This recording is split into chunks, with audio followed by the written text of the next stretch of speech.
Sorry, please, what's the order of the presentation? Who's starting first? Okay, Mr. Oduba is starting first. Okay, and who's next? I'm looking at my. Can you just give me? Let me check my the timeline. But I know that your your is I think the fourth. Yes, the order is Oduba, Dr. Obueli, Mr. Shegun Balogun, yourself, Mr. Kekelomo, and then Mr. Ime Dofia. All right, noted. Thank you. Yeah.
Yeah, so Mr. Moderator, just before we start, would it be safe to Yes. say that every one of us have about 10 minutes to talk through the presentation, right?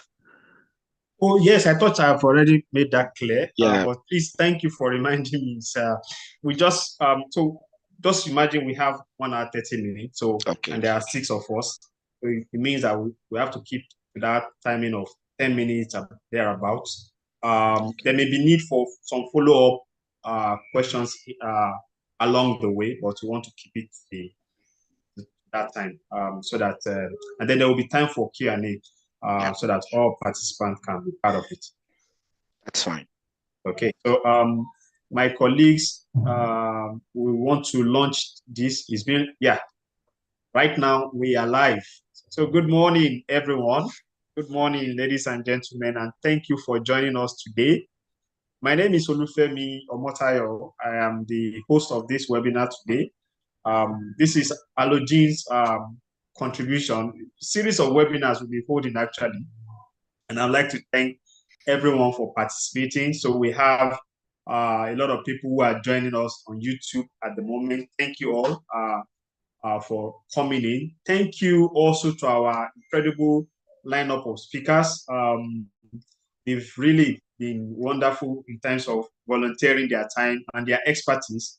As you get to know, in this presentation that will be coming up shortly from each of the speakers. So we are grateful to them for coming.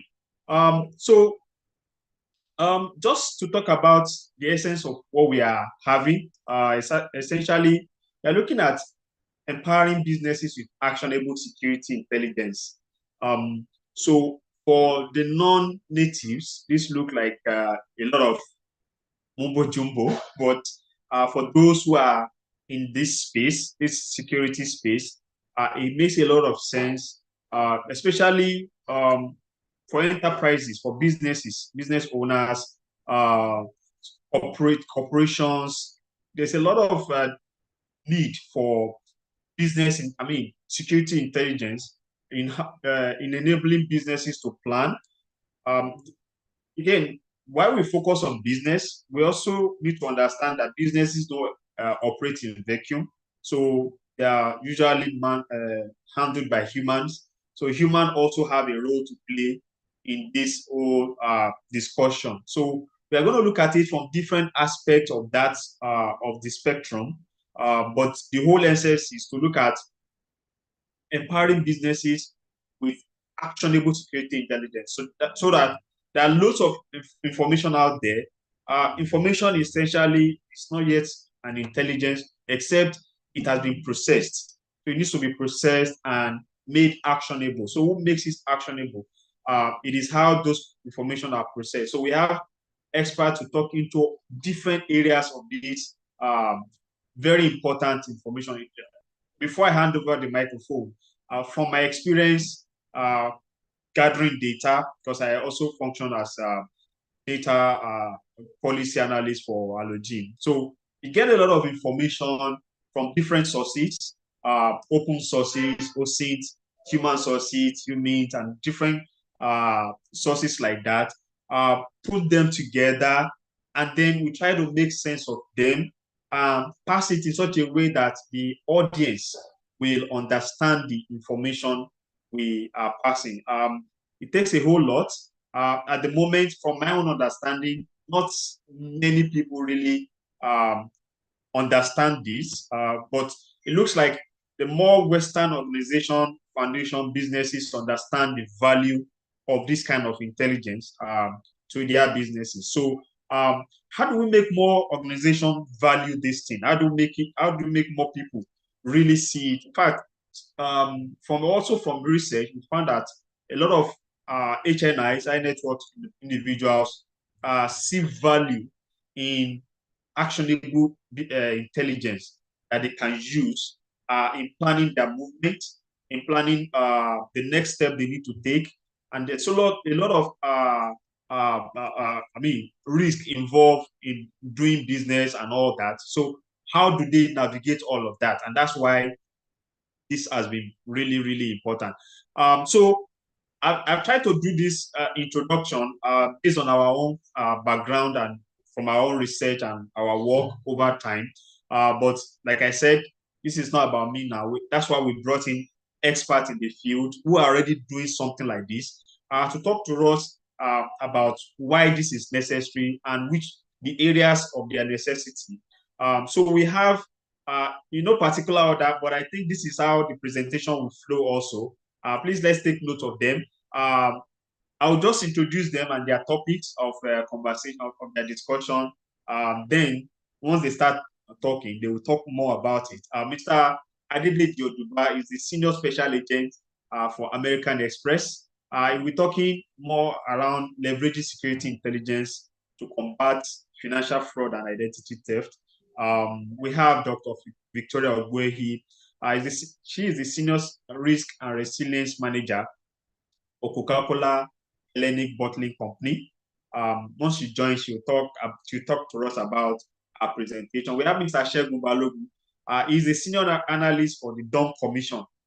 He is also going to talk to us about his presentation. We have among us also Mr. Kalio Ibigoni, who is an active intelligence specialist for the Civil Defense Corps. He's also going to be talking to us. Then we have Mr. Ime Udofia, the Chief Security Officer of Midway Assurance PLC. it will come up also. But very interestingly, sorry, I'm not going to miss Madam Mrs. Kikelomo Shodeko, who is going to be talking. Also, she's going to introduce our topic. She is the head of intelligence and risk for SL Protective Services. So thank you to all of them. Please, my audience, kindly show with the emoji appreciation clap emoji to welcome all our speakers as I allow Mr. Adedeji Oduba to kick off the conversation now. And just talk to us about what your topic is about, sir. All right. Thank you and good morning, everyone.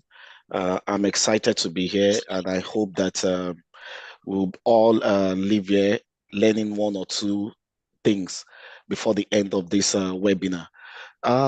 I'll be speaking on empowering businesses with actionable security intelligence with a focus on leveraging security intelligence to combat financial fraud and identity theft.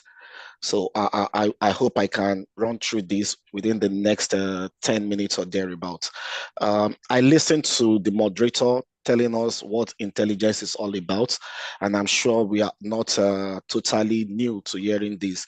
So I'll skip definition of intelligence. I'll just go straight to what is in it for us. What is the importance of having security intelligence, okay, for businesses and for individuals. So it provides actionable insights to preemptively address security issues and then to put in place mitigation plans. And also it helps in building trust and confidence for the businesses, that is for the enterprises, and also for the individual. So I will also try to look at the threat landscape for that I'll be speaking on. Looking at the financial fraud, what are the ways we can fall victim of financial fraud? You have the credit card fraud, you have the account takeover, you have wire transfer fraud, and I'm already on a slide number 3. I'm already speaking to slide number 3 now. So we'll be looking at the financial fraud. Under financial fraud, I want to limit it to just these 3 broad sections. It's not exhaustive. So one of the key ways we can fall victim is through credit card fraud. And we are all aware of this. Your credit card, your details can be compromised. And once it falls into the hand of the bad guys, either through the dark web or you mistakenly placed it somewhere unprotected, everything you have could be taken away in just one swap. You have account takeover, and this is not just limited to your finances alone. Even your social media accounts could be taken over. You have, I'm sure some of us here have had his or her WhatsApp accounts taken over, your Facebook account, your social media accounts generally could be taken over, and then wire fraud transfer. And when we speak about identity theft, we also need to understand what this is all about. Identity theft speaks to you, an individual using your personal identifiable information and presenting it as you, okay? And the intent is basically to defraud you. So how can this happen? Your identity could be cloned. We don't have social security number, but here we have BVN, we have NIN and what have you. This could be taken over. And then you talk about synthetic identity. What do we mean by synthetic identity? This is where somebody maliciously, represents you, take all your data, present it as yourself, and then they go ahead. The intent is basically to deprive you of your resources. Okay, so I think I'll be moving on to the next slide, which is what is the role of security intelligence in combating all of this. The key thing for us is about proactive monitoring. you have to be on top of your game. You have to do your threat intelligence feed. And before I move to that, when you talk about proactive monitoring, the first thing that helps you is early detection of anomalies or suspicious pattern. For instance, if you are if you sign up with any organization, either your debit card or your credit card, and then you are, depending on your age or whatever your lifestyle, they have a record of the kind of transactions, the kind of transactions you engage in. For instance, if I am somebody that never goes to the casino, I've been with this organization for some time and they're monitoring me. And then today they just see that, oh, this is unlike this gentleman. He's not doing this. This is where early detection is very key. So when you see things that are strange, for instance, this individual for the years he's been with us, we know his pattern of spend, we know what he does, we know the kind of things he's doing, and all of a sudden you're seeing something that is totally different from him. That is a red flag. What is expected is that you capture that and quickly reach out to the individual saying, oh, did you authorize this? Did you do this before you allow the funds to be taken out? And then talking about threat intelligence feed, it is more like integration of the different threat intelligence sources. You let the people know about phishing alerts, let them know about monitoring the dark web, which is, we call it the dark web because this is where the bad guys operate. You and I also have opportunity to even reach some of these places, but because you don't have the skills and the technical know-how, you might not be able to function effectively using some of these tools. And because of my time, I'll quickly move to the key strategies for leveraging security intelligence. The first one I want to talk about is data integration. You talk about automation and response, and then the behavioral analytics. I spoke about that briefly in my last on my last slide, which is knowing your clients, knowing what they do, and when you see anything that is totally different from what they do, that should be a red flag for you. And you see there's a diagram I display here, which is called SOA. It is a new acronym which speaks about security, orientation, automation, and response. Basically, this is just to address an ever-growing problem in security. And the overarching idea is that it helps you to automate where and when reasonable or feasible, so that you stop some repetitive tasks. So for some of the attendees, you might want to read more about SOA. It is a new concept in security intelligence. So I'm sure you will find one or two things interesting from there. So what are the best practices for businesses? This is not only limited to businesses, it's also applicable to individuals. The first thing I will talk about is regular update and patching. Every one of us uses one mobile device or the other, and from time to time you see either your iOS or the software manufacturers telling you that there is a new update. This is all about updating your software or updating yourself, and then be alive to the new invention, because the moment a new update is released, the bad guys are also working along the clock to make sure that they breach it. So from time to time, you need to keep yourself updated. For businesses and for enterprises, it is also important to keep training your employees from time to time. Like they say, a chain is as strong as its weakest link. If everybody in the organization knows what to do and one individual does not know what to do, it could be the one that will be the door, the gate, the pathway for the criminal to attack your organization. We talk about strong authentication. Every one of us here, I'm sure you've heard about two-factor authentication. If you look at the diagram I have there, it is not just enough for you to have just one single verification mode. As much as possible, you can combine this, and you want to also look at incident response planning. The importance of this is that it gives you understanding of potential threats and vulnerabilities, and as such, businesses can prepare and execute a rapid response to minimize these damages. I hope I'm not too fast. I'm just trying to be mindful of the time. And for us, we need to be aware of the emerging trends and technology. Of course, we having this session using technology to reach out to people. So you need to be aware that with artificial intelligence and machine learning, these are some of the new technologies and trend. And then you have the blockchain technology. And last, I'll just speak about the advanced threat detection solutions.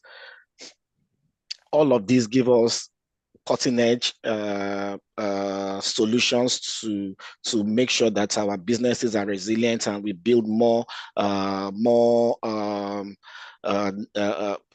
put in more mitigation factors to make sure that we are resilient and safe. So in conclusion, I think I'm rounding up. I hope I'm doing well with the time. In conclusion, Yes. this is just for us as individuals, as businesses, to know that while we are waking up every morning, having very good intention to go about to add values and to create values, we have some individuals and even organizations out there whose sole intention is to make sure that they bring us down on our knees. So you need to be up and you need to be aware of this and make sure that your defenses or your defenses are very strong. Make sure that you do not present yourself as a weak entity. Put in the needed solutions to make you resilient, to build resilience around your businesses, especially around for the individuals around your finances, because every opportunity that is out there is for somebody somewhere to make sure that they take away what is so important to you. And for the security practitioners among us, this is a call to action. And for businesses, we hope that with this, you'll be able to put in some robust solutions and mitigation to make sure that your businesses remain resilient, especially now knowing the situation we're passing through in the country, where every kobo matters to every one of us. So I think with that, when it's time for the questions, the moderator will pass it to me. Thank you so much. Awesome. Thank you so much, Mr. Oduba. It has been really enlightening, and I like the fact that, you talk from the angle of the topic that you have, talking to business owners, enterprises, and some of the things you say can also be applied to individuals. For instance, there's so many comments currently on our stream on on YouTube. So many. I just want to pick one of them. This is from Ayuade Olaye Joseph. No, this is from Amos Asad Daro. He said, my Facebook account was hacked 5 years ago, and my account was used to raise funds from friends and family. Reading these comments, it does remind me exactly what you said about multiple factors, not just two-step factors.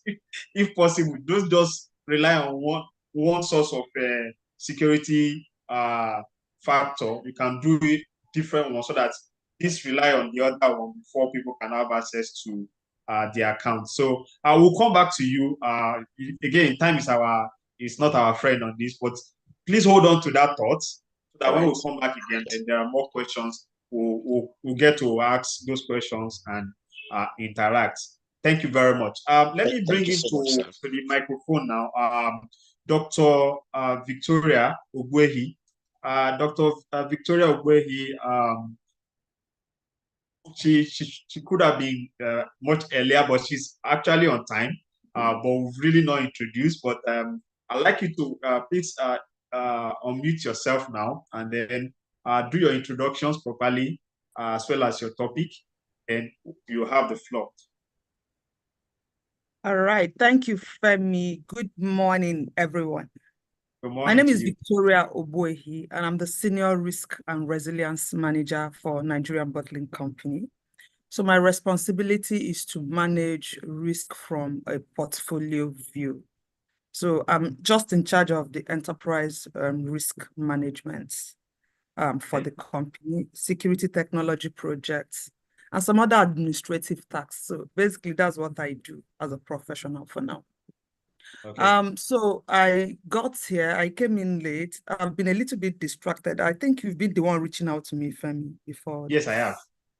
Okay, so I didn't even know we were assigned specific topics. I didn't pay attention to. So when you were introducing Deji, I said, what is happening? So I went back to the WhatsApp and I wanted to say Femi, but you didn't tell me what to talk about. I was thinking everybody will just come and sit down here and they begin to ask us questions. Nevertheless, it's going to be a little bit easier for me because I'm looking at my phone now and I'm seeing that I'm supposed to speak on mitigating operational risks with Yes. actionable security insights. Okay. Yes. So how many minutes do I have, please? You have 10 minutes. Okay, so in terms of operational risks are any kind of risk that can impact your business at all levels, okay? So when we talk about our businesses, we are talking about those institutions that we represent, because whatever it is they do to make money to pay you is a business, okay? So in terms of identifying these risks, the kind of risk that you identify, like for Adedeji that is in a different sector, for example, even though he's a security professional, might not be the same that Kike or Ime would want to identify as critical operational risks. We've heard Deji now talk about fraud, Yeah. what is it, transaction cards, all those, stuff like that. Those kinds of conversation are not the conversations I'll be having if I want to talk about operational risks from my perspective or from my business. But somebody like Imem, they have something in common with Deji because of where. So I'm just trying to put things in context and in perspective. So everything that would naturally impact what you do is considered your operational risk, and it's something you should not play with, okay? So as a professional, the duty you have, and again, because businesses, the way they classify designations are different. There are some organizations where the person playing this role that I play would also be playing the role of a day-to-day security operations manager. So it depends, okay? Sometimes you see that these things are interwoven somehow. There's a mix somewhere. So the essence will be for you to just, in terms of identifying, you don't just identify these risks. You should be able to understand through your assessments how these risks would impact your business. Okay?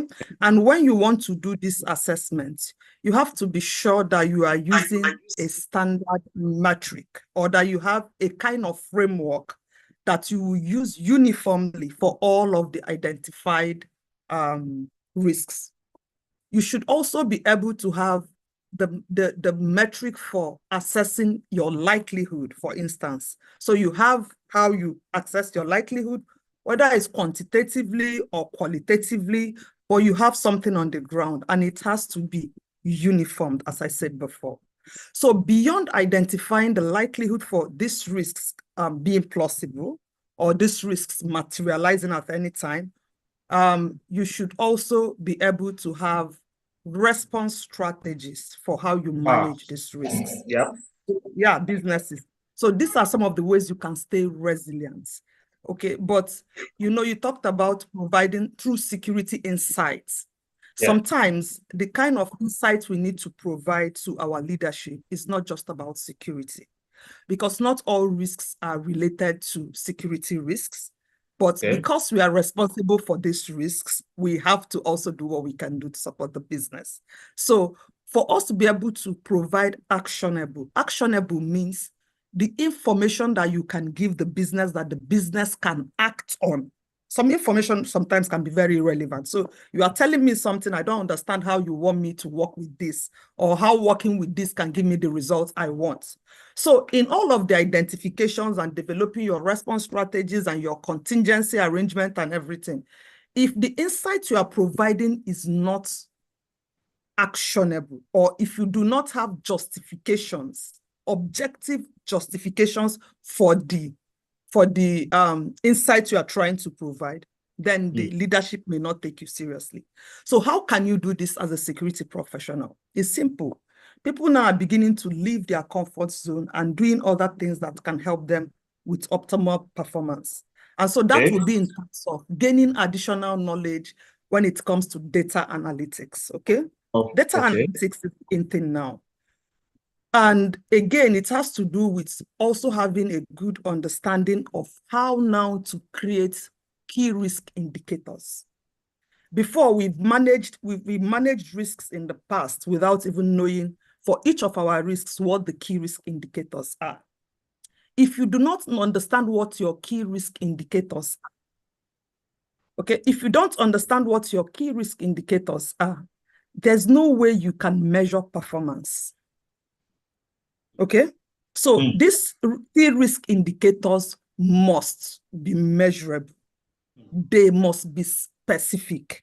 Just like the way you measure your key performance indicators. The only difference here is that instead of performance now, you are measuring the risks in terms of the triggers.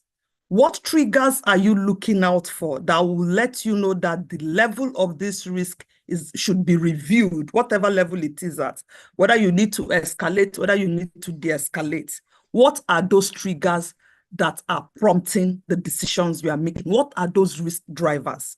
For example, let's say for the risk of terrorism, for instance, if you are tracking for like a place in the Northwest, locations in Katsina, in Sokoto, in Zamfara, you can state something like identifying, or because sometimes security KRIs can be very difficult because we hardly work with numbers. So you can indicate things like identifying or taking notes of the number of attacks your business or your personnel have had in the last, you can just put the scope of your assessment in the last 1 year, in the last 6 months, in the last 3 months, would be a trigger. So whenever you come to review your review, you look at whether you've recorded such incidents. If you have recorded such incidents, what additional measures do you want to put in place? So this is an example of how you can develop your key risk indicator. So as it is escalating, you are doing your assessment not just based on the national outlook, but also based on how it is impacting your business. And so without data analytics, you are not able to show the business, this is where we are, this was where we were, and this is where we want to go to. Okay, so you have to be statistically inclined. You have to know how to collect this data, clean up this data, and present this data in a way that makes sense. So what I'm saying in effect is that, so as a risk manager, you have to also be a data literate. You make your presentation in a way that is very attractive and very appealing.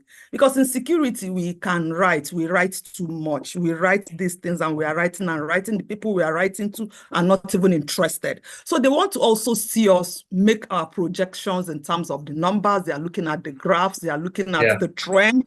They want to see the trend. They want to understand the trend, okay?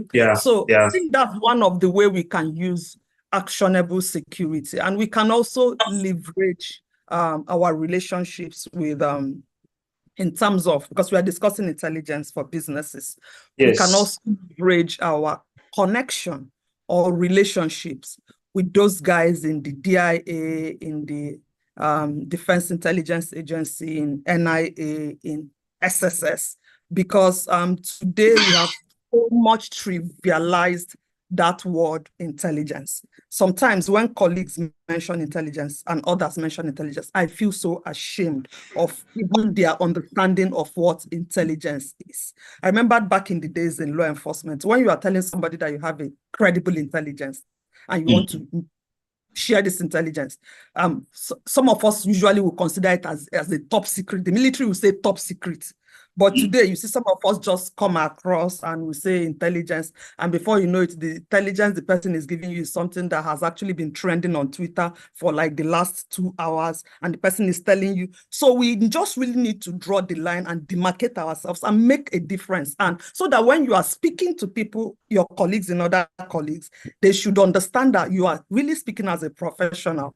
Like you do not really dwell on those sources they dwell on, because most of them dwell on open sources. You can go the extra length, and that is what should distinguish you as a security professional. I don't know if I've tried to cover. I don't know what my time is, but I think I don't have any You other have really, madam, you really Thank have you. covered a lot. I mean, I've taken some notes. I'm going to come back to you. But a few things I want to quickly just say is that I mean, the fact that people need to reskill or upskill in the area of how you even make this so-called intelligence appealing to the people you are presenting it to. So a lot of people don't have this data background. They need to upskill for that.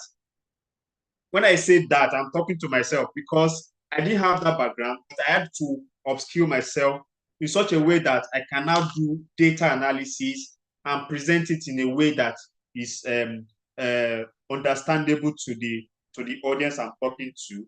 And also, there's another thing you mentioned. It's like we are shaking table. You mentioned the word intelligence, the fact that it's almost been misused. And there's something about misuse of words in this part of the world. One of those words is legend. Anybody now is a legend, or somebody who has done so. So there's misuse of the word intelligence, based on what you have said, that it needs to be something that is beyond just regurgitating what is out there, what is new and all of that. So, but I have a question for you. We'll come to question time so that you can take the question. There are some questions that our audience are already asking in the YouTube. I'll come back to you, but fantastic presentation. Thank you, madam, for your time. So I go to the next speaker now. This next speaker is a friend. It's been a long time we talked last, but it's also a colleague. It's Mr. Segun Balogun. He's a senior analyst for the Dawn Commission. Dawn Commission, for those who don't know, is a very important arm, intelligent arm of the government in Nigeria. More like I don't know to what length I can say the thinking organ for the southwest part of the country. So I will let him talk more about it. So let me not play somewhere for him. Mr. Segun Balogun, please, you can put on your video and then go straight to your presentation. I'll be helping you with the slides. Right, thank you very much. I greet everybody. I thank Halogen Security for this opportunity. I hope you can hear me. Yes, we can hear you. Okay, You can speak a bit louder. thank you. Okay, all right. So,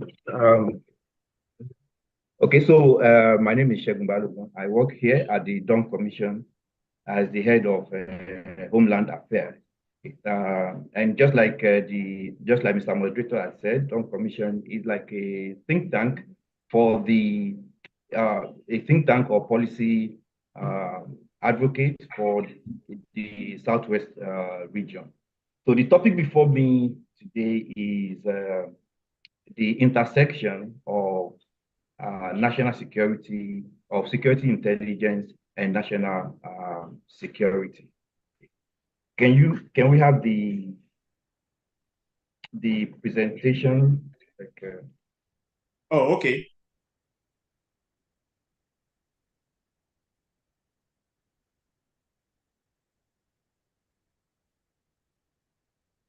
There you go. Okay. So I'll be speaking on the intersection of security intelligence and national security. So I want to also believe that we probably do not need a lot of definition and all of that. But you see, this story, I'm a journalist, so let me come in from a story that I read recently in Punch. There was this story, prophetess teacher arraigned for fake charm, 8 million naira theft. Okay, if this had happened in my mother's village, I probably would have said the normal thing. But when I saw 8 million naira, it got my attention. And then when I saw where it happened in Lekki area. And then so there was this woman who was looking for protection, and then all of that. Now the question is, aren't we all like Mrs. May?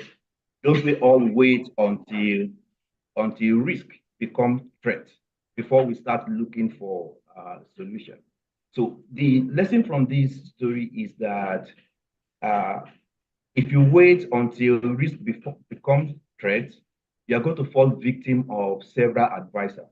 There will be all kinds of advices jumping at you, and you become totally useless. So that's why I appreciate the opportunity we have today. We need this kind of platform where we begin to talk about security issues in a proactive manner. Okay, so I move ahead to understanding security intelligence. So understanding security intelligence, you need to be proactive, and then the key components are risk analysis, like my predecessors, other speakers before me have spoken about. You need to assess the threat, strategic insight. It goes just collect data. You need to transform that data into actionable insight. There's a lot of data gathering going on, just like Mr. Moderator also has said. But how do we make that data into actionable insight, into something that can inform our activity? And I'm hoping that this presentation will help us with that. Next slide. Okay. So the Nigerian security landscape, current challenges, we have terrorism and insurgency. There's a surge in cybercrime and digital threats. There's economic instability all around us. And then there's cross-border security issues, okay? And then there are emerging threats also. We have climate change and resource conflict, which also is getting worse and getting exacerbated. Okay, there's technological disruptions. Now we have deep fake videos, voice cloning, and all of that. So these are emerging threats. How do we deal with them? But the good thing is that every threat, every challenge is also an opportunity. So how do we flip this around and make them and get the best out of it? Next slide. Okay. So this is a theoretical framework. I believe we probably all of us are aware, familiar with it. So there's no need to really go much into detail about this. So next slide. Okay. So this is where I will actually pay attention to, or that I want us to pay attention to, the national security strategy model. There are 8 pillars here. There's economic security, energy security, environmental security, personal security, food security, health security, community security. So these are 8 pillars. Now, every company does what they call pestle analysis. Okay. Most times I see pestle analysis and I begin to wonder what exactly is written therein. Okay. If your pestle analysis is not written from these 8 pillars, then you probably need to order a new one. But every business needs to frame their business within the context of these 8 pillars. Okay, if your business does not fit, is not addressing any of these, you're probably not looking in terms of sustainability already. So this is what pestle analysis should actually address, or should help you to address these 8 pillars. Okay, so next slide. So I'm going to look at some case studies of some things that have happened. Okay, so in 2021, in 2021, there was a colonial pipeline ransomware attack in the US. Okay. The colonial pipeline, what they call colonial pipeline, is a pipeline that transports fuel and supplies the larger part of the eastern US. And then the pipeline fell victim to a ransomware attack, and it had far-reaching effects. The pipeline had to be shut down. Because it was shut down, there was panic buying all across the US, and that caused a kind of almost it almost shut down the economy of that region until the process was resolved. Now, what happened was the connection here. You may think yours is just a business, but every business has national security implications. Okay. For instance, we had some submarine cables that were caught in an African country some few months ago, and it has reverberating effect. It cut off internet access all across the West African coast. So your business, you need to be able to think about your business even from the perspective of national security.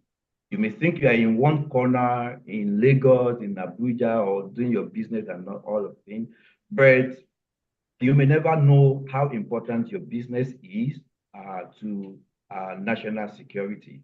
The US did not realize this until this actually happened, because the ransomware actually came from some people, and they had to negotiate, and I think at the end of the day, they have to pay a ransom of about $4.4 million before the whole thing was resolved. So this tells us that, look, whatever your business is, you must think of it in national security context, because there are businesses that depend on your own business. There are people that depend on your own business.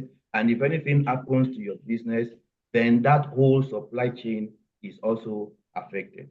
So we can learn from this by strengthening public-private partnerships in security domains, particularly in cybersecurity, in information sharing platform, and also in protecting critical infrastructure. Okay, next slide. Then there was also another one that happened in 2020, another company, SolarWind Supply Chain. SolarWind is an IT company, and they help several companies to manage their IT infrastructure. And then this company got attacked. And because it got attacked, every business that depends on their services also were affected. And this also, tells us the importance of doing a risk assessment for your third party or your vendors. From our vantage point here at the Commission, we see a lot of man-in-the-middle attack now, particularly in the financial sector. It is happening almost every now and then. There are sensitive data. You employ someone today only because of their competence. You did not do any security background, no background check, and you put them in charge of sensitive data, and maybe 6 months down the line, they jackpot, and they go away with that data, and then all kinds of things are beginning. So there's a lot of man-in-the-middle attack that is happening right now, and that should tell us that we now need to begin to pay attention to third-party and vendor risk assessments. Also, next slide. So then also, there is also the community-based security intelligence, which I also think that companies need to start paying attention to. You just leave your home and you drive to your office, you are really oblivious of what happens or what is going on in your environment or things like that. So you're not picking up signals, you're not, you just assume that everything is well until one day everything is not well again. So companies need to start paying attention to community-based security intelligence. This is particularly strong in the UK, and thankfully we've also tried, or we are also trying to implement that also in the Southwest. With the in Lagos State we have the Neighborhood Watch, and across Southwest also we have the Amotekun Security Network that perform the job of community-based security intelligence. Now, what that means is that business should engage with local communities, with these agencies measure for early warning systems and support community-based security initiatives and balance corporate security with, with community welfare. Next slide. Okay, so I'll quickly go to practical strategies for Nigerian businesses. Okay, so I have 8 of them. Let me not waste time on this. Let me just go to next slide. Okay, number 1 is to develop a security intelligence program. Okay, like Dr. Victoria said earlier. Okay, we need to be able to assess the threats and monitor them. So you need some indicators that you need to start watching out for, and you need to be able to develop an assessment program for them, so you know when to do an appropriate response. Then intelligence analysis and reporting, integrating with other business functions. I'm trying to manage them. So next slide, please. Okay. The foster relationship with law enforcement and security agencies. Dr. Victoria also mentioned this also. Now, the challenge also is how many businesses should have this relationship. If as many businesses that exist in Nigeria should have direct relationship with these agencies, then I think we are going to have another threat on our hand. What I think should happen is that there should be platforms like this, where there should be industry-wide platform that will have access to these agencies, and each business can have indirect access to them, through this industry-wide platform. And that's exactly what I think is lacking. These industry-wide platforms are really not existing, but we thank God for what Allogene is doing, and we hope that things like the platform like this can be strengthened and then scaled up. Okay, Mr. Balogun, yes. If I can just quickly chip in, you have like 2 minutes. Is there a way you can just do the rest of your presentation in 2 minutes? Yes, I will try to. All right, thank you. Yes. So this is also important. Invest in employee security awareness training. You see a lot of technical training going on. Companies hardly do this employee security awareness training, and these are the domains by which we should do that. Next slide. Okay. So then implement robust security information protocols. Okay, but I'm trying to manage time here. Next slide. So the next slide actually is the one that I think is very important to us. Engage in industry-wide threat intelligence. Businesses operate too much in silos in Nigeria. We don't want to share information. We don't want to share intelligence. But this is not to our best interest.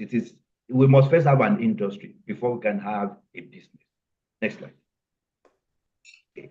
So the PES2 analysis is actually the intersection of national security, business, security and business intelligence, like I said earlier. So how seriously do you take the report of your PES2 analysis? Do they just give it to you and you dump it somewhere? Like Doctor said earlier, that those in the security sector, they write a lot, and those they are writing for are not even interested. But even if you are not interested, please be interested in your PES2 analysis. And I also want to encourage companies to invest in research and innovation. There's a lot of CSR fund in Nigeria, but most of them go to entertainment. I don't want to call names now, but I'm sure something come to our mind. Okay, we need to invest in research, and you look at Bill Gates Foundation now is pumping money into health and food security, not into entertainment. Why is it doing that? Because it is only a healthy person and a well-fed person that will buy a laptop. Okay, so we need to begin to connect that dot. Okay, you have a business that sells financial services. Okay, you need people to be healthy before they patronize. So it is also in the interest of your company to also ensure that people are healthy also. So companies need to be able to connect all these together that I mentioned earlier, and we need to be able to take intelligence from all the PES2 analysis that we have. Next slide. So the next slide are just like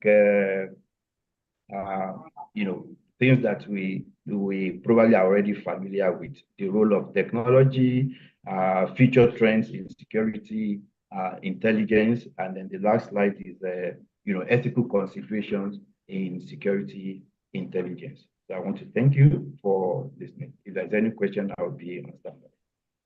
Thank you so very much, my friend Segun Balogun.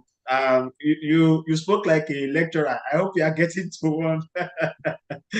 Well done. There's a lot in your presentation. I have to also take some notes. Just to mention a few leg shaking things you said. It's table shaking thing. The fact that businesses generally operate in silos, which should not be. So there's need for synergy among businesses. That was really also very well articulated. There's also another thing you mentioned, the fact that in the community outreach of businesses, there's need for businesses now to look more into research into real issues and not just in quotes now frivolities. So those are some of the things I took note of. But from your very first slide, it shows that security intelligence is very important. It's tied to what goes on within the society, using the news headline you started off with. So thank you very much. There are questions. We'll be coming back to them during the plenary session, which is our Q&A, after our next speakers finish their presentation. So I'm bringing to the mic now Kike Lomo Shudeko. She's going to just introduce herself and talk to our topic in the next 10 minutes. So please unmute yourself and then you can go ahead. Hello, everyone. My name is Kike Obashedeko. In advance, I want to apologize if you hear this sound. I'm in a busy zone right now. Okay, so I'm Kike Obashedeko. Like I said earlier, I'm the head of intelligence and risk for SF Protective Services, which is a private security company. So basically, as the title connotes, I have to deal a lot with intelligence, collating, helping people make better decisions, saying no when people are thinking yes, saying yes when people are thinking no. But I could tell you for free that we in the intelligence society, we mostly believe in deterrence, in protection, in preparation. That is, we are in the beginning. We are at the end too, at the end of the day, but we are in the beginning, we are in the first place. So if anything needs to showcase anything, it is that intelligence is very, very important. And as we see today, it shows how important it is. We look at other countries that have serious intelligence teams, like Israel, like the United States, and we mostly say, oh, they're able to achieve this because they have this intelligence team that is always on ground to get things done. So basically, the topic I will be playing with will be about protecting critical infrastructure using advanced intelligence, basically. So what are they trying to say? They're trying to say we intelligence people have to have crystal ball, right? We have to be able to see into the future. Apologies for those that are not in the line of traditional things or magic. It's basically saying you need the Holy Spirit to direct you first and foremost where you should be and when you should be, so that you can protect the infrastructure in place, right? So that's the exciting thing about what I do. So basically, what we are doing is making sure that that infrastructure is not tampered with. That is what is critical, the asset. Now, let's not get it twisted. The asset, the importance is the human life. We don't want that human life, to be taken away. We don't want that important asset that is important to your company, to my company, to be out of sorts or to be lacking the right protection or to be in the right place at the right time. We don't want to lose them. They're very important to us. So how do we go about doing this, right? I'll start again. Intelligence is very important, but in the same breath, it is very, very difficult. Now, intelligence is perceived in different lights. And as we know that the CIA, or there's a claim or there's a belief that the CIA has been the reason why some countries are not doing well as they should today, because they say the CIA tampers with these countries, according to what people think. So that's a perception. and that perception reverberates on how intelligence is viewed. All the major orders that we have today are all former CIA agents. They are directors or former agents that have worked with the intelligence team. But I can tell you that most of the incidents that we've been able to avoid in the world today have been possible because we had these people on ground to be able to string, that is, piece together the puzzle to figure out what might go wrong. That's the same thing we're trying to do today. So how do we protect?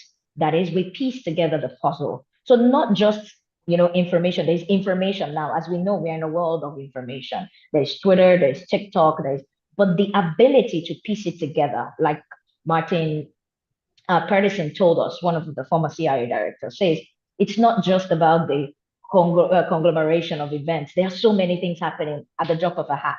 But to be able to piece it together, that makes it exciting. That makes it tangible. That's when it becomes tangible. So how do I use exactly what I said now to protect a particular infrastructure? To be able to piece together that someone mentions the name of a company, for example, and another person is mentioning it, and another person is mentioning it. Okay, first, that's the first thing. Okay, they're mentioning the company. What does that mean? The next thing I'm trying to piece together is what happened in the company. Did something happen?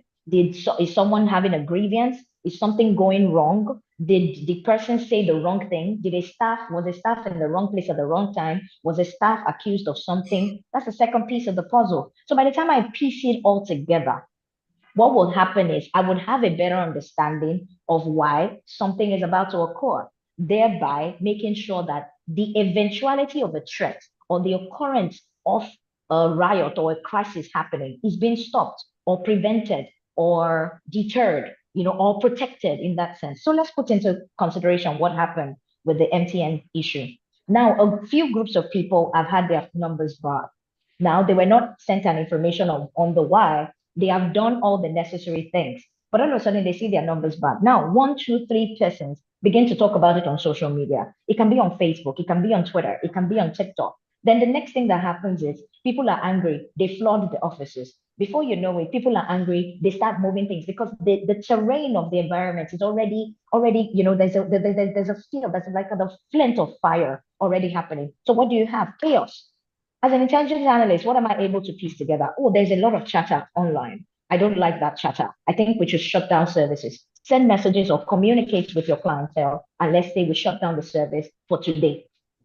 What do we do there? We have been able to prevent an attack on maybe staff, an attack on an infrastructure, and that's how it is. And that's the first thing. Now, what is the next thing? Is to be able to provide the right type of information so that decision makers can make better decisions. Okay, that's what Jack David said. So it's not just about intelligence, but to be able to assist in making better decisions. So what is the better decision in this case? Are we closing office? Are we leaving our offices open? So by the time I am feeding this information of how critical it is that there's too much noise happening in this area, we need to do something. So the people that are in charge will be able to say, okay, yeah, okay, so this is the decision that we can make at this time that would reduce the impact of what is going to happen, right? So what did I do there?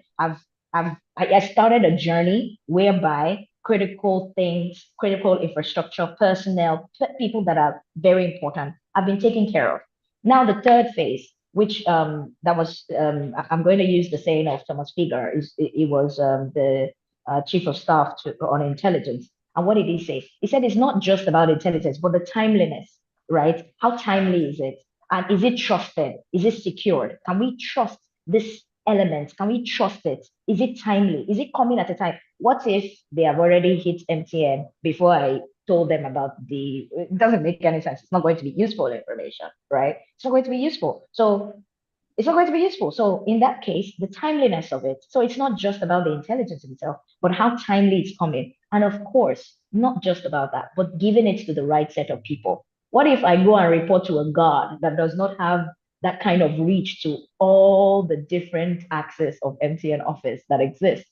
That's the end. That means nothing's going to happen, right? Except if the guards have a good communication system where they're like, oh, guards in Lagos, guards in Ipaja, guards in MTN Ipaja, MTN VI, MTN it's yourself, wherever the MTN office might be. This is what is happening. We need to shut down. But they can't even make those kind of decisions. The decisions comes from the higher echelon. Let's not forget our pyramid. It goes all the way up there. So when the right timing, the right decision is secured, is trusted, flows through the right set of people, and it is communicated quickly, then we are able to also curb, those issues that might, lead to infrastructural attacks. So that's where I'm going to stop it. So I'm going to wait for questions and whatever we have for later. Thank you so much.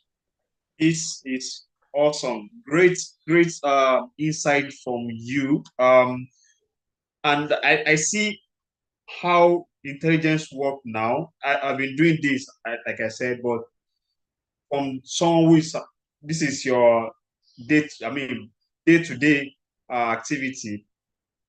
Intelligence, for it to make meaning, for it to be really useful, has to be timely, has to be trusted, and then it has to get to the right targets. Those are like three T's I've taken from that. But also how all of this plays out eventually. I've seen something that has happened so far from all the speakers, and I'm going to challenge everybody after now, because it looks like all our presentation. Don't let me dictate. Let me allow Mr. Emel Udofia to talk about it. It looks like all the presentation is gearing towards a specific audience. So maybe it will be different when Emel Udofia makes his presentation. So let me give the mic to Mr. Emel Udofia to introduce himself, and then talk about his presentation as we look at this topic. So you have the mic now, Mr. Udofia. Thank you, Femi. Good morning, everyone. Femi, please confirm if I'm audible. You are. Totally. Very well. All right. Good morning, everyone. Thank you for having me here. It's my pleasure to be part of this webinar. So I'll be focusing on the impact of cyber insurance on security intelligence adoption. My name is Ime Udofia. I work with Leadway Assurance as the Chief Security Officer, where I manage security for Leadway Assurance and 7 other subsidiaries in Nigeria and in Côte d'Ivoire. So I have just 10 minutes to speak on this. I need to do some magic so that I don't exceed the 10 minutes. Please, Femi, when I have like 60 seconds left, you could just notify me so that I could just skip to the concluding part. All right, all right. So we will be looking at the relationship between cyber insurance and security intelligence. But just what exactly does the word in quotes cyber insurance represent in this context? So what that means in simple terms is basically cyber insurance is it acts as a catalyst for organizations. And of course, it helps organizations to enhance their cybersecurity measures. By so doing, they are able to adopt advanced security intelligence tools. And then what would this help the organization to achieve? It will help the organization to reduce the risks of cyber attacks. And of course, it will then ensure that the organization is more resilient and a more secured digital environment. So now the first 4 speakers they've actually touched part of this presentation. So I wouldn't really want to repeat what had been said. So I'll just want to touch 5 areas because of time.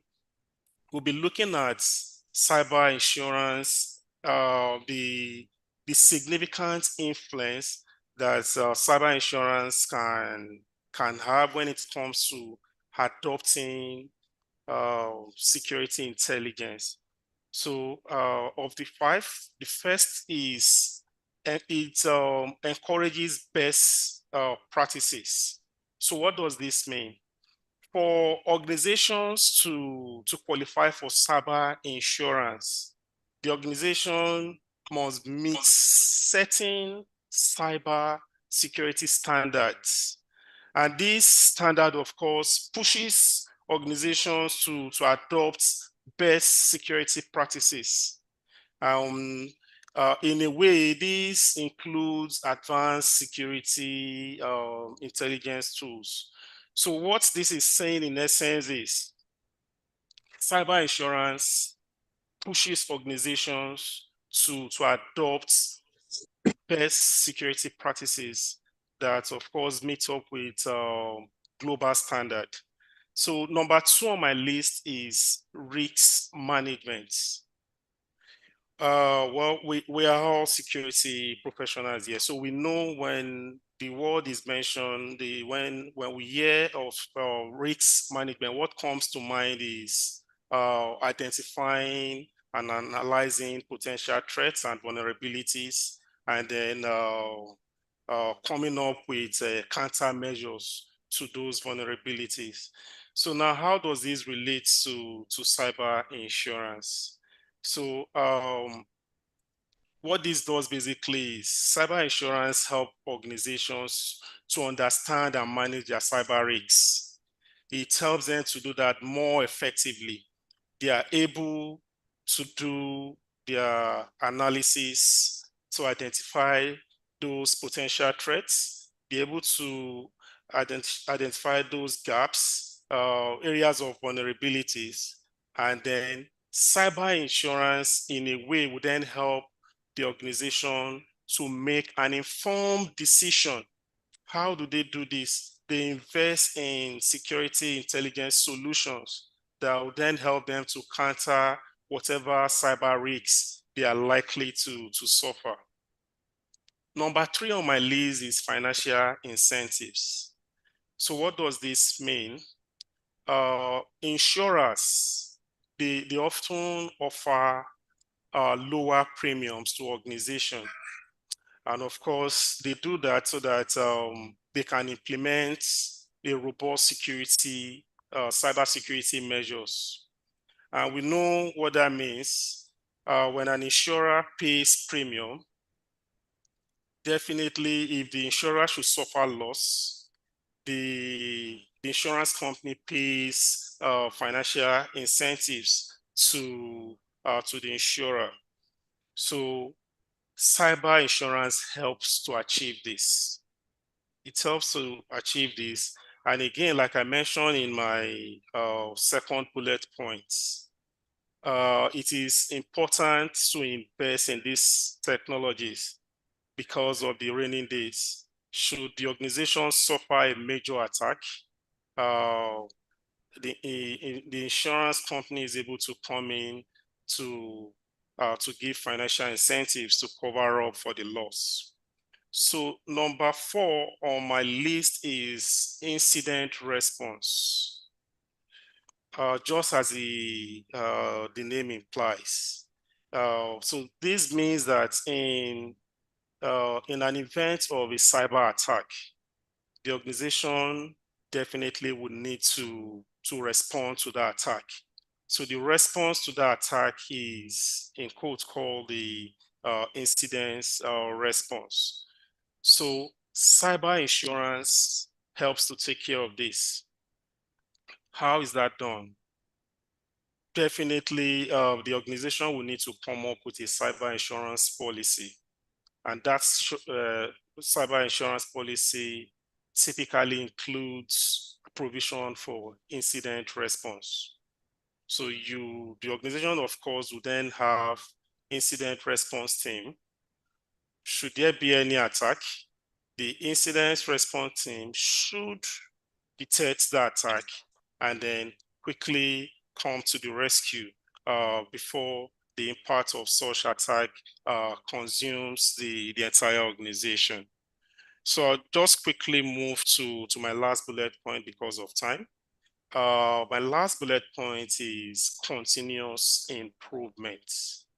So in what sense does cyber insurance helps organizations in this regard? Well, we know for insurers, insurer is that person that insures. So for insurers, what they do is they keep updating their requirements. They, like Mr. Deji said during his presentation. So these guys, they keep updating just to make sure that they are fully covered. And that in a way pushes organization to continue to improve their cyber security posture.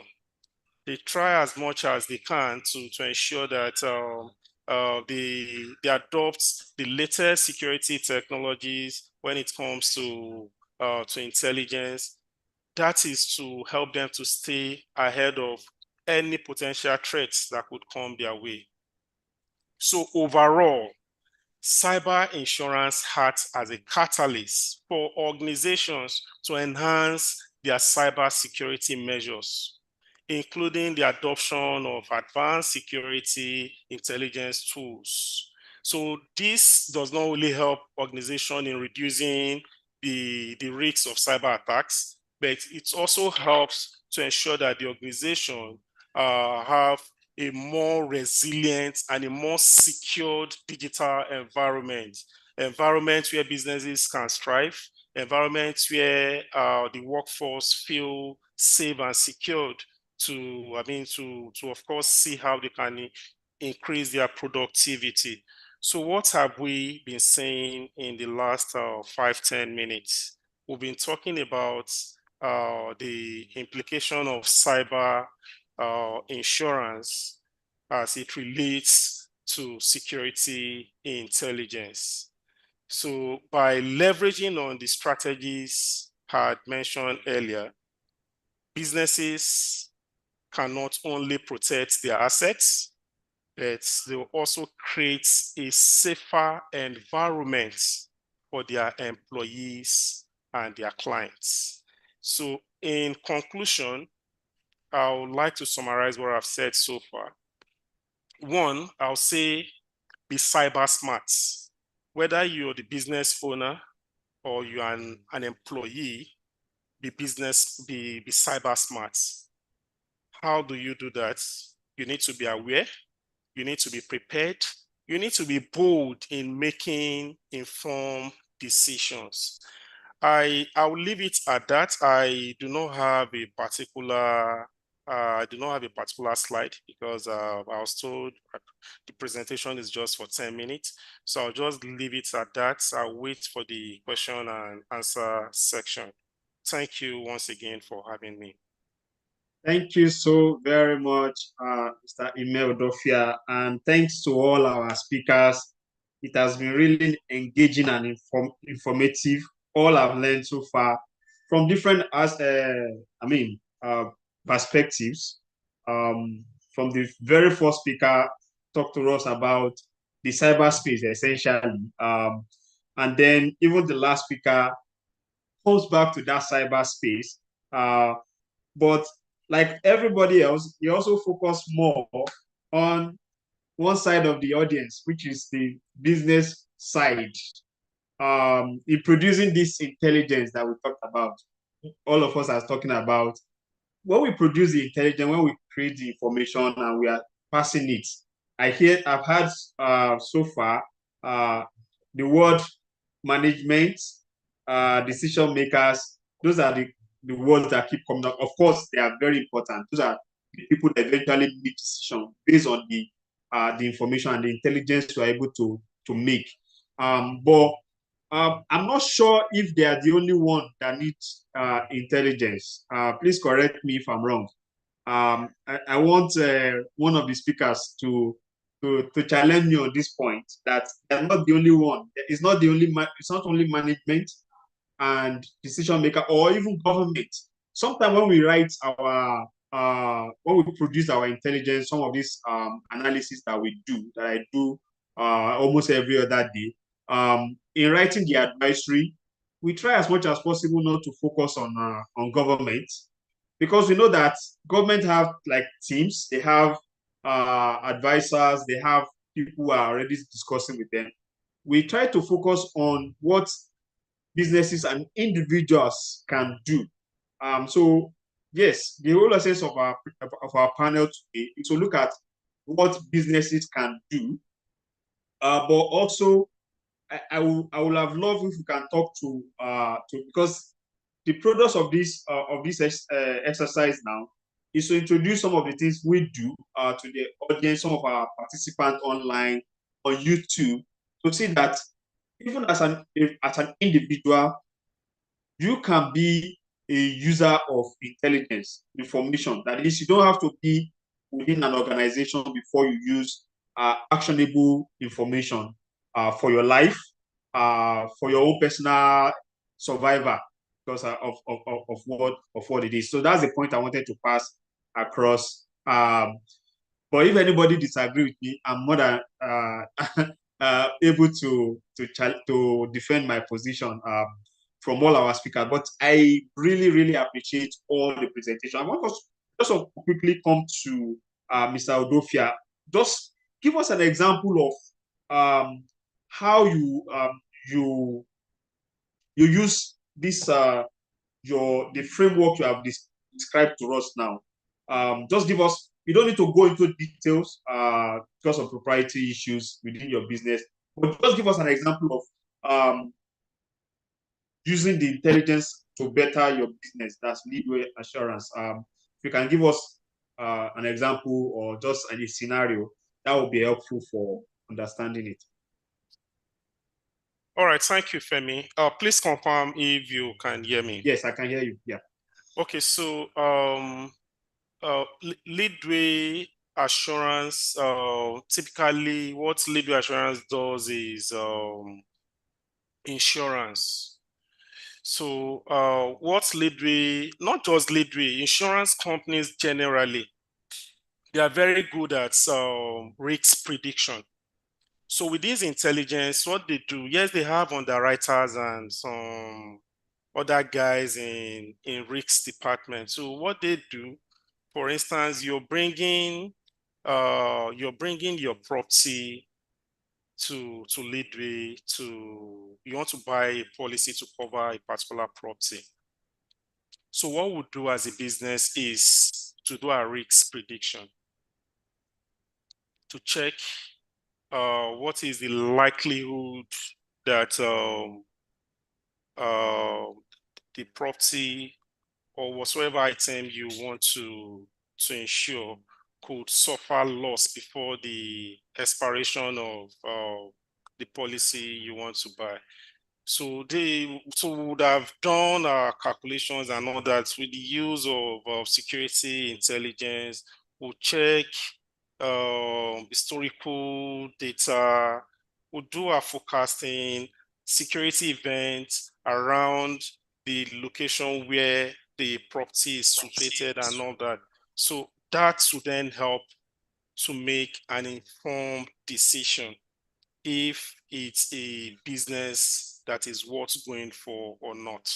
Okay, so intelligence is very key in making informed decisions, especially when it comes to businesses like insurance, because if you jump on the wrong business, you end up paying, you pay, and then at the end you see that you pay premium for what you are not really benefiting from. It will end up becoming a bad business. Yeah, I get that. Thank you very much. So let me take some questions here. There's a question here from for Richard on YouTube, and he said, speak more on incident response planning. I think that question was one of the things that Dr. Victoria Ogboyi talked about. Dr. Vic, please, if you can just respond to this. Say you should speak more on incident response planning. Oh, I didn't mention anything around incident, but it's something I can, but no problem. Okay, yeah. Thank you. So incident response planning, as the name connotes, is something you do proactively. Somebody's hand is up. I don't know. Oh, yeah. Yeah. I didn't want to Should I go interrupt on? you. SCN will come back to you, please, after our response. Okay, so just as the name denotes, it's something you have to do proactively. And because incidents would differ, incidents are usually not the same. Okay, so you can have incidents around civil unrest. Yeah. You can have incidents around product tampering, depending on what you do. You can have incidents around reputational or reputation that you need to protect from being damaged or slandered. So incidents would differ. There are a wide range of how we categorize incidents. And that is why incident management does not have a generic template. Because what applies to this incident will not apply to the other incidents. Okay? Okay. But the most important plan you should have on the ground is that you have the basic plan that stipulates that there are some default members of the incident management team by default, regardless of the kind of incident that happens. Yeah. These are the people that should be the default members.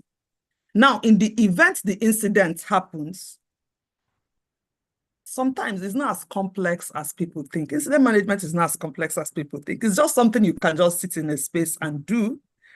If you are coordinating, because most times we security professionals will coordinate the management of this incident.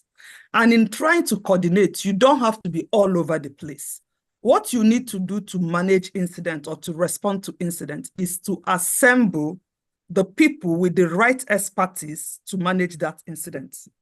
Okay, now let's say for instance, you are dealing with something that has to do with quality or products. You have to call the guys from the lab. You have to call the guys that are responsible for health and safety on your call. You have to make sure you have your communication expert on the team. By default, for every incident you manage, the communication guys must be there. Because you are a security professional does not mean that you have what it takes to speak to the press in case they come to you. Okay? So by default, they are members of every team communication. It's very important. So it is in that space that you consider, I'm talking generically of how you manage incidents. So the first thing you do with managing incidents, after you have done your initial assessments, the initial assessment is for you to ascertain the level of this incident, to understand whether this incident would escalate, and to establish how you want to categorize this incident. It is at that point that you begin to consider who the stakeholders should be in this conversation. As you determine your stakeholders, you are also establishing your best and worst case scenarios. So if this incident continues to unfold, what can we do? What can go wrong? How can we go about it? And I tell people every time that, just as I said before, it's not that complex, but just make sure you have your default team. And whenever incidents happens, you treat them on a case-by-case level by knowing the right people to bring on board. You are not there to do everything as a security professional. Yours is just to sit there, coordinate, facilitate, and take advice from the professionals that understand what is happening more than you. Okay? Right? But another major action that you have as a coordinator, a facilitator, is for you to develop actions from those incidents. You will continue to develop actions. You continue to assign responsibilities with timelines. As those timelines are closing out, you are indicating that you have closed them out. As incidents management continue to progress, some other things might be coming up, things you didn't even envisage before. They could be as a result of the several media mentions that are making it to escalate and go like you didn't expect. You thought you could contain it before, but now you are not able. So lots of actions will be coming out. And until all of those actions are closed, and you conduct your lessons learned session, you cannot confidently say that you have closed out an incident. But basically, incidents are different and they are treated on a case-by-case basis. Thank you. Wow. I mean, you covered the topic really Well done, Dr. Gray. Well done. Good job. I'm sure Paul Richard is satisfied with that answer. I saw an hand earlier from Essien Inuayen. Please, can you unmute yourself and make your contribution? Is it a question or a comment? Yeah. Thank you, Femi. Confirm if you can read, if you can hear me very well. I can hear you. Thank you very much. Once again, good morning, everyone. Good morning. Sorry, apologies for joining 30 minutes behind schedule. I don't know if the answer to my question was captured in the earlier presentation, but I feel like asking these questions not directly to anyone, but okay. Yeah. So my question is, is that once again resonating the topical issue again, that's empowering business with actionable intelligence. My question is, so in the context of Nigeria, how can we as security professionals effectively identify and validate our intelligence sources and the informations they provide? Because sometimes there are some counter fake deceptive intelligence that's going around, especially during incidences across the country by maybe threat actors opposing interest groups there.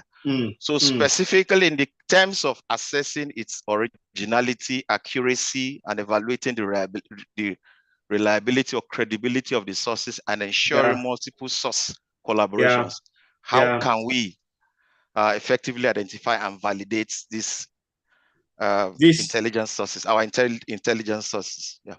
Awesome. This is a very important question. And as somebody also who is from the media, like one of our panel members, I know the effect of fake news. I mean, there wasn't something like fake news so many years ago. I mean, we just believe whatever we see in the media, but it looks like the democratization of media now has made almost everybody become like a media owner in quotes now. So everybody believe they can publish whatever it is. Unfortunately, the way it is in the media is now dovetailing into almost every area of life. One of the presenters talked about deep fakes and some of those stuff that people do now. Technology also have a role to play in all of this. I have a question for Mr. Adede Joduba. I'm coming to that, but I want Kike to please answer this question from SN. I know that's more like what you do currently.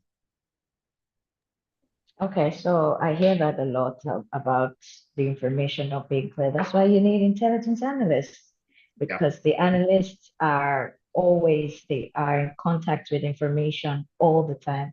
So most times, immediately you introduce an information to an analyst, he or she can easily tell you, nah, this doesn't look likely, right? Because they deal with information, they're processing information again and again.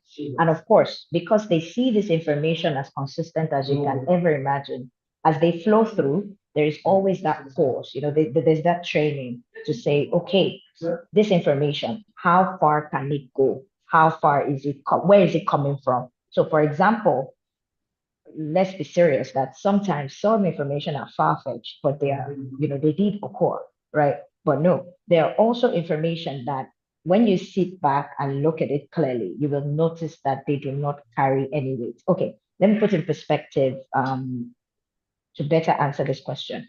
It's just like how we tend to forward videos. We enjoy that a lot, especially the older folks. Maybe they see a video, pop, pop, pop, pop, pop, pop, pop, they forwarded it, but they don't ask those critical questions. And that's where the intelligence analyst comes in. We ask those questions. Why? When? Who? Because? When did it happen? Why is it happening? Why is that video coming out now? What is happening currently that is leading to this video to being propagated? So all those training questions that we have to deal with, the average Alec out there doesn't do that. We only propagate the videos because they are exciting. It's something new. But we have that training where you are not to propagate information until there is clarity. No matter how timely they come in, there needs to be clarity. And clarity is where the problem is. Also, I'll repeat again, communication, which Dr. Victoria talked extensively about. So that's part of what I'll say. Thank you. Yeah, thank you very much. So this answer is so on point. Essien, let me explain what I mean. She has answered it, but one way I can do this is that it's one of the things that one of the panel members talked about, that a lot of businesses want to operate in silo. Not only that, some of them they try to do everything by themselves or reinvent the wheel. So you're operating a business. I don't think doing intelligence should be core of your own activity. That should be something that you can outsource, really, to people like Ikelomo, for instance. They're experts in that space. They're already doing all of that. So for a business trying to take on that responsibility, it requires a lot of groundwork, starting all over again, getting the training, getting the resources, the manpower, and all the material needed to get that done. But if an organization like Kikelomos or Allogene, they're already providing this kind of intel that enterprises can key into. That's an area that businesses should look into. I have a question for Mr. Adedeji. This is from our YouTube stream. I will just combine two of the questions. There are so many comments and questions here, but this is from Mwabuzo Prince. I said, so what do we do to protect our business from cyber threats? What do we do to protect our business from cyber threats? And then let me combine that to something similar. He said, how can a small and medium business apply cybersecurity and insurance? This is from Dami Oluwumi. How can an SME apply cybersecurity and insurance? Mr. Odubak, I don't know if you can take these two together. Yeah, I feel they can be merged.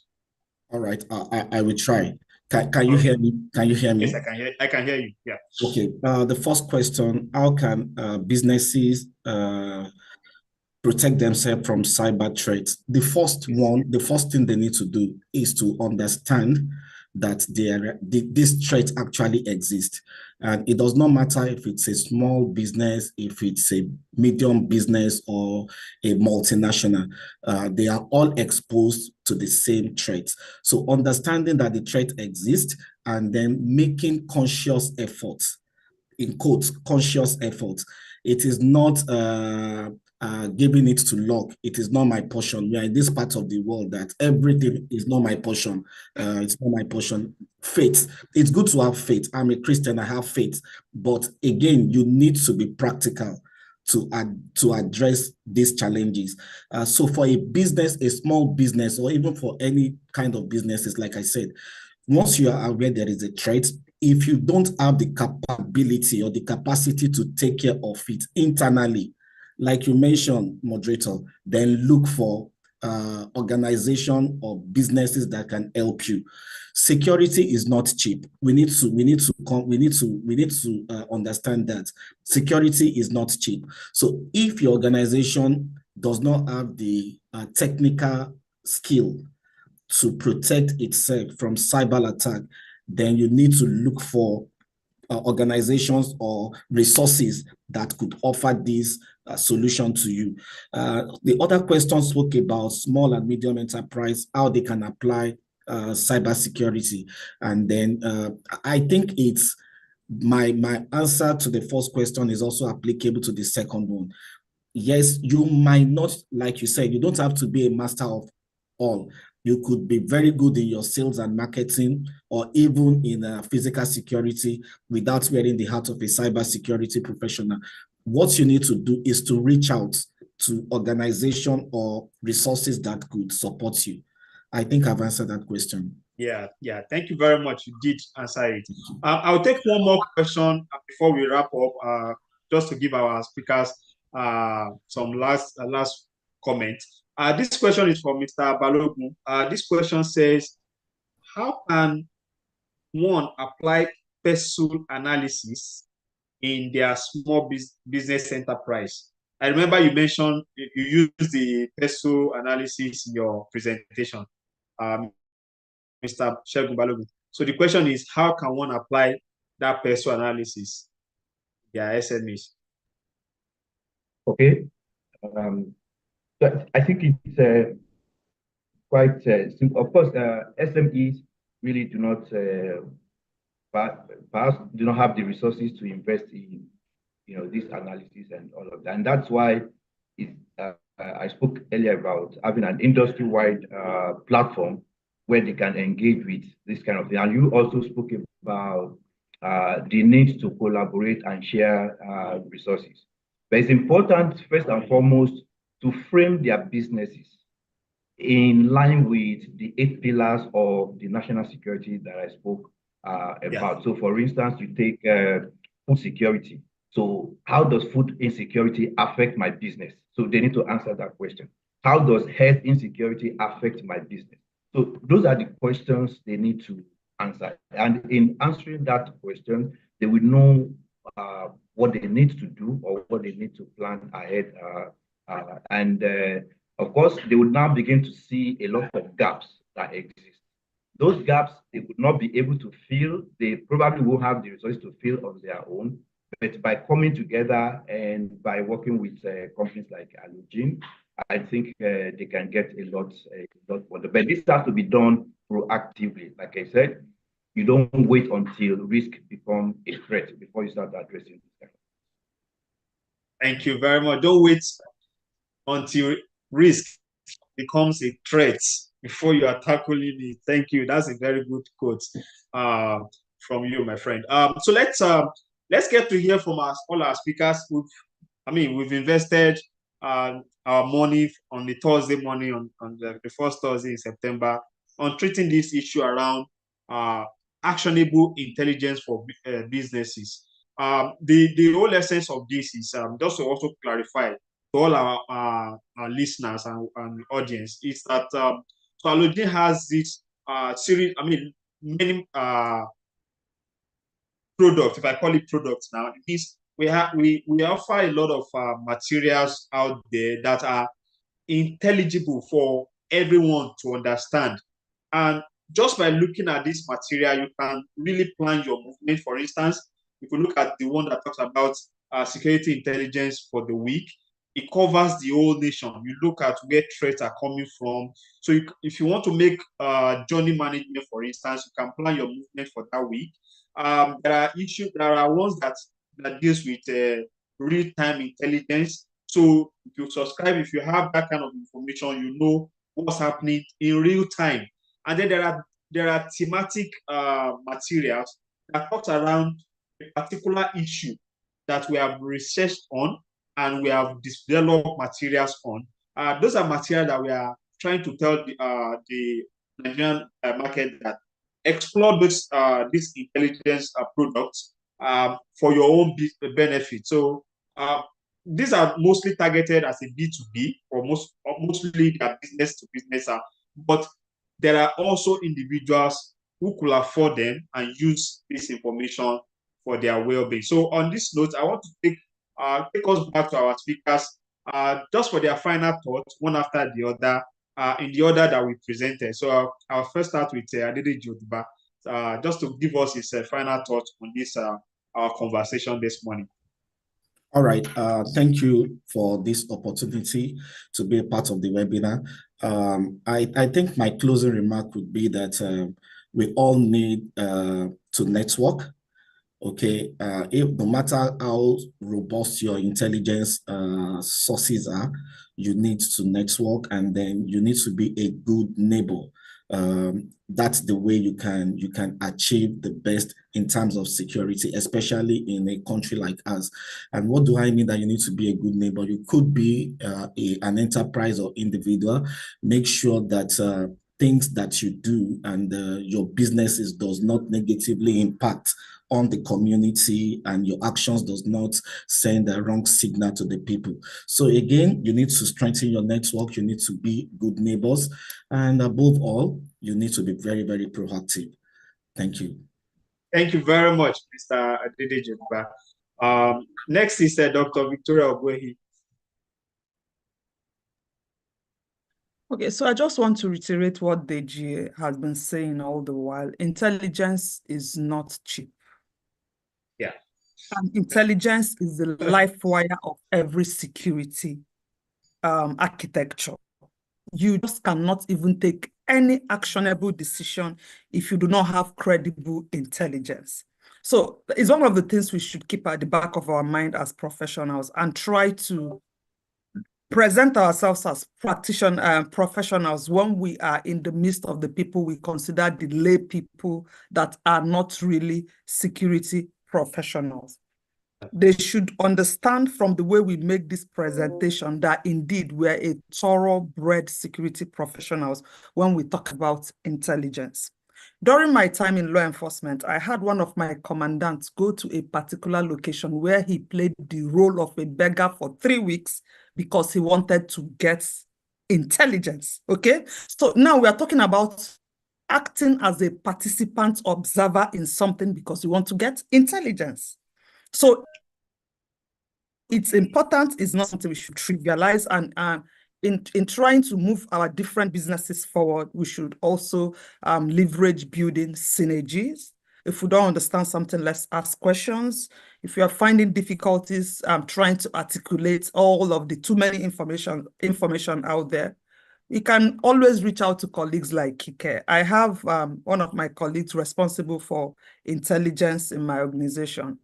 So sometimes when there is this protest all over the place, the unrest all over the place, and we're in call with the leadership team, the way people bombard this guy with questions, they bombard him with questions as if he was with the people that planned the protest or that are planning the protest, or as if the people are giving him real time. So sometimes you just even hate that job because they would ask you questions. And when they ask, they say, are you sure? Are you sure that you say we should truck out? Are you sure that you are saying that that place is clear? Are you sure that nothing will happen? So there are too many are you sures. And if anything goes wrong, they are going to come back to put the blame on. So intelligence is not, is for me as a security professional, that is one area of security that I dread so much. So if we need to learn, if we need to take additional courses to improve on our intelligence capabilities, colleagues, please, let's go ahead and do that. That will be my final remark. Thank you. Thank you so much. It's not cheap, but it can be outsourced. And also the fact that we need to upskill for even the practitioners, current practitioners. Mr. Ashegun Balogun, your final thoughts?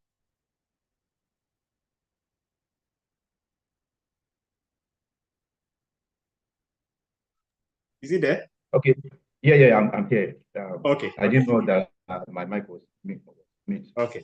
So my final thought was made on 2 points that I spoke about during the presentation. And number one is that business needs to start framing their operations and their business initiatives, objectives within the national security framework also. They do a lot inwardly. They invest in security inwardly. They also now need to start looking outwardly also, okay, because that's also very important. And that dovetails into the second point that I talked about, in that they need to start also to invest in the security of the country, particularly in research and innovation. You know, we have a lot of CSR fund, but what percentage of these go to research and innovation? In my organization, just a few days ago, the University of Ibadan Research and Development Committee came to have a meeting with us, and it's all lamentation about the death of funding. But there's a lot of funding in entertainment and all of that. So if we invest in the right places, we can strengthen the security framework of this country. And we must first have a country before we can say we can have a business. Thank you. Business. Thank you very much, my friend. Next is Kikelomo Shudako. Final thought, please. Yeah, certainly. Of course, everybody is speaking about how expensive intelligence is, but we know in the nearest future that might be difficult to, become a reality where money is being pumped into making sure intelligence is key. Sadly, even with the intelligence we currently have, we are not using it for what it should be used for. It's used for self-interest and selfish interest. And that's the sad part. Because if we truly use the kind of capabilities that has been bought by the government, that's why if you notice, we in the private sector, we're a bit more detached from the government. If we really do use what the intelligence has been made available by government, we will go far in how we navigate the intelligence world. Nevertheless, I will say it as I always say, intelligence, intelligence, intelligence. You can't do without it. Start now so that you don't be caught napping. Thank you. Thank you very much. Very snappy, I mean, straight to the point response, and I appreciate it. Last but not least, Neodofia, let's get to hear your final thoughts. Thank you, Femi, for having me here. Yeah. So I think someone had asked earlier about applying cybersecurity and insurance in businesses. The person asked on YouTube and just saw the question again. Same question here. Yes. Yeah. So let me quickly attend to that, because that is related to what I spoke on earlier. Okay. So cybersecurity and insurance can actually intertwine. So cyber insurance, simply put, is about doing what you need to do to ensure that you have a robust security, cybersecurity measures in place, just to prevent you from having any kind of cyber attacks. So I would like to conclude by saying that businesses should invest and reinvest in security intelligence and cyber security. Like Mr. Deji and Dr. Victoria earlier mentioned, security isn't cheap. So you don't need to wait until you suffer a major loss before you start looking for who can help you deal with those concerns. So it is better before you suffer those major loss, you invest and reinvest just to be sure that you have a robust cybersecurity measures in place to prevent stories that touch. On that note, I want to say thank you for having me. Okay. We don't want stories that touch. As Nigerians, you understand what that means. Thank you all so very much. It has been a very engaging session we have today. All our panel members, they brought in their A games, and we have a lot of insights from this webinar. And I'm sure our participant, our audience also appreciate this.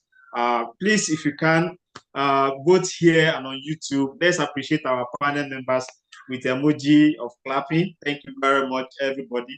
Here I am doing the physical clapping to all our speakers.